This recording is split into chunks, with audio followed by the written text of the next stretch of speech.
কেন করেছে এর সুষ্ঠু তদন্ত চাই। এই ঘটনা কারা ঘটিয়েছে, কেন করেছে, আমি এটার শেষ পর্যন্ত তদন্ত চাই। তাদের সর্বোচ্চ শাস্তি চাই। আমার পড়াশোনা এখনো শেষ হয়নি, তার আগেই এতিম হয়ে গেলাম। যতই আত্মীয় স্বজন থাকুক, বাবার মতো কেউ হয় না। এভাবেই অঝরে কাঁদতে কাঁদতে বিচার চাইলেন ঝিনাইদহ 4 আসনের সংসদ সদস্য আনোয়ারুল আজিম আনারের মেয়ে মুনতারিন ফেরদৌস ডরিন। যার বাপ থাকে না, তার কেউ থাকে না, তারা এতিম হয়ে যায়।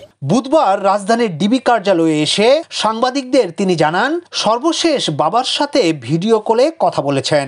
বাবা জানিয়েছিলেন ইন্ডিয়া যাচ্ছেন, কয়েকদিন পর চলে আসবেন। এরপর আর বাবার খোঁজ পাননি। খোঁজ পেলেন যখন, তখন বাবা আর এই দুনিয়ায় নেই। সে বলেছে আম্মু আমি না ইন্ডিয়ায় যাচ্ছি, আমি 2 দিনের মধ্যে চলে আসবো।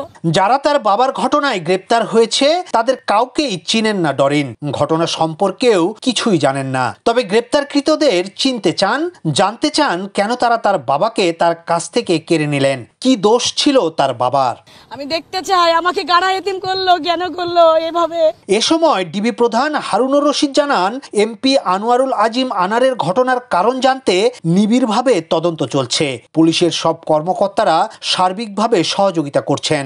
মামলার বিষয়ে তিনি বলেন, এমপি আনার সংসদ ভবন এলাকায় থাকতেন, সেখান থেকে ভারতে গেছেন।